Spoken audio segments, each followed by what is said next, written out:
문제는 윤 대통령 부부 모든 문제의 시작과 끝이다. 우리가 잘못한 것은 잘못했다. 그리고 다시 시작하고 다시 잘하겠다. 국민을 다시 업어서 그리고 잘 살 수 있게 서민과 중산층을 위해 정말 다시 한번 노력하고 다 잘라버리고 다 새롭게 다시 모든 것을 시작해보겠다. 엎드려 빌어야 됩니다. 그 방법밖에 없어요. 무슨 복순이 나보니 유치한 짓을 하는 건 저거 이재명과 조국밖에 없어요. 조국을 보십시오. 되자마자 한다는 짓이 어디에 가서 떠들고 있습니까? 에? 조국의 첫 일정은 검찰 앞 회견, 마지막 경고다. 김건희 수사하라. 지금 복수하려고 지금 이 짓을 한 거 아닙니까? 이 전부 범죄자들. 그래서 한다는 짓이 검찰청에 나와서 복수. 나를 갖다가 뭐 깜빵에 집어넣어? 내 부인을 갖다가 개망신을 시키고 몇 년을 살게 했지. 내가 가만히 놔둘 줄 알아? 네 부인 내가 가만히 안 놔둬. 옛날에 물 건너간 얘기를 하면서 김건희 수사하라. 수사할 게 뭐 있는데. 마지막 경고다. 김건희 수사하라. 가만 안 놔두겠다. 내가 누군지 알아? 나 이제 국회의원이야. 오늘은 조선일보 양상훈 컬럼. 제목은 윤 대통령 부부 모든 문제의 시작과 끝입니다. 22대 국회 시작되면 김건희 특검부터 상정, 남은 3년 격동의 예고편이다.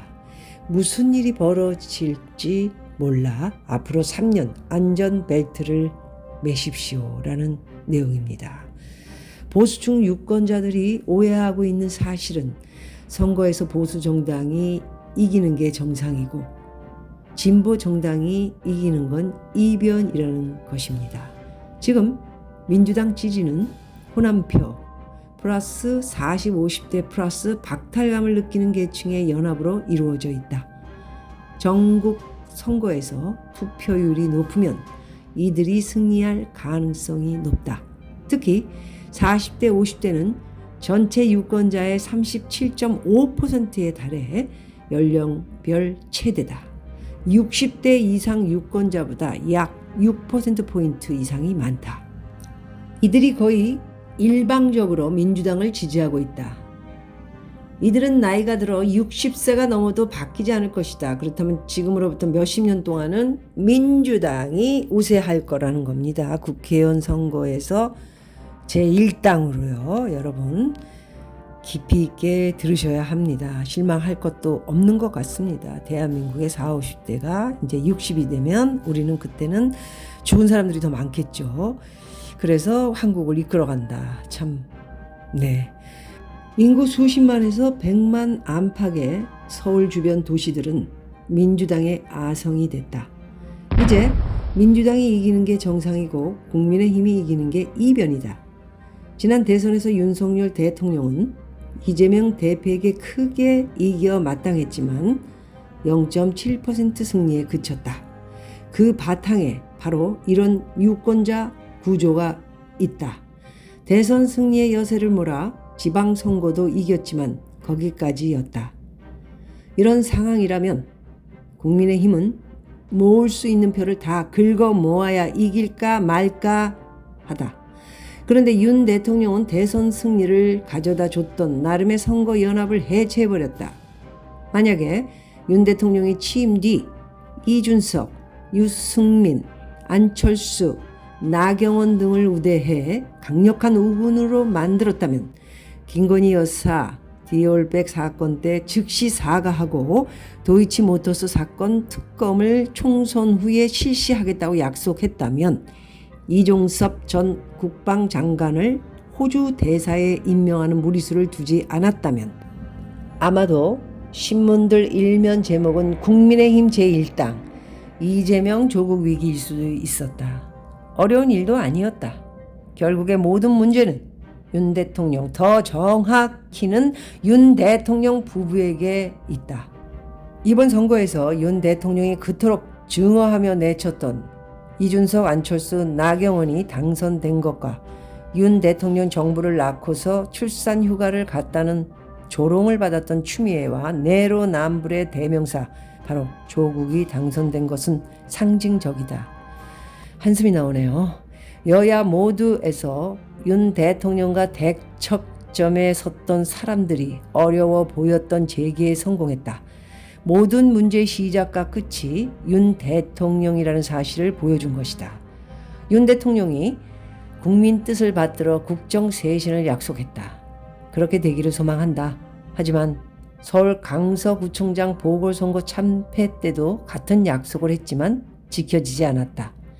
이 와중에 민주당 이재명 대표는 갈 길이 바쁘다. 그가 받고 있는 혐의들 중 최소 몇 개는 유죄가 나올 것이다. 3년 안에 대법원 확정 판결까지 나오면 대선 출마길이 막힌다. 이 대표 입장에선 3년간 윤 대통령을 쉴 새 없이 흔들어 확실한 전국 주도권을 갖고 있어야만 한다. 구속영장도 그렇게 피했다. 윤 대통령과 이 대표는 협치를 하는 흉내를 잠시 낼 수 있을지 모르나 오래 가기 힘들 것이다. 둘 다 성깔들이 있죠. 충돌의 시작은 바로 김건희 특검이 될 가능성이 높다. 민주당은 선거 유세를 통해 김건희 특검과 해병대 최상병 사망사건 특검에 대한 지지자들의 강한 요구를 실감했다고 했다. 22대 국회가 시작되면 이들 특검이 최우선 리스트에 오를 것이다. 지금 시작됐죠, 벌써. 김건희 특검법이 또 국회를 통과하면 윤 대통령이 다시 거부권을 행사할지가 문제가 된다. 윤 대통령 스타일상 거부권을 행사할 가능성이 높다. 그런데 거부권을 행사해도 재의결 때 국민의힘에서 반란표가 나올지 모른다. 국민의힘에서 8명만 김건희 특검에 찬성하면 특검법은 통과된다.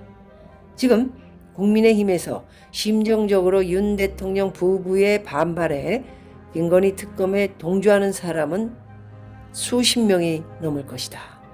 이런 최악의 과정을 통해 김건희 특검이 성립하면 윤 대통령이 어떻게 대응할지 주목된다. 평소에 윤 대통령 스타일이라면 큰 사달이 벌어질 수 있다. 여권 내부적으로 윤 대통령과 한동훈 위원장의 충돌도 위험 요인이다. 추측하건대 윤 대통령은 선거 참패의 책임을 한 위원장에게 돌리고 있을지 모른다. 한 위원장이 공천을 잘못하고 선거운동을 잘못해줬다는 것이다. 여권 사람들 얘기를 들어보니 두 사람 관계는 생각보다 심각하다고 한다. 국민에게 두 사람 갈등은 김건희 여사 문제를 국민 눈높이에서 봐야 한다는 한 위원장 입장 발표로 노출됐지만 그 전에 이미 한동훈의 부상이 윤 대통령 눈에 거슬렸다고 한다.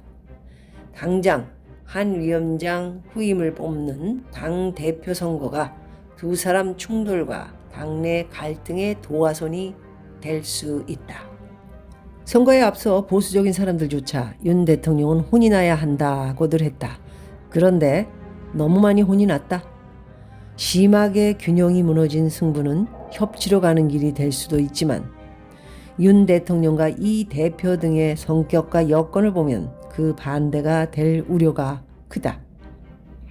그런 일이 없어야겠지만 어느 한쪽이라도 자제하지 않으면 앞으로 3년간 무슨 일이 벌어질지 모른다.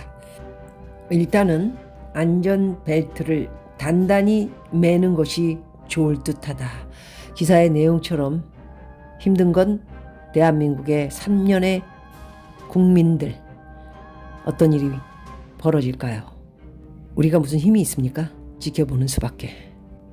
저는 그때마다 신문을 분석하고요. 내용을 분석해 여러분들에게 함께 이야기하며 우리가 잘 앞으로 공생공존 잘 살아나갈 수 있는 방법을 만들어야 되지 않겠습니까? 오늘은 여기까지 하도록 하겠습니다. 고맙습니다.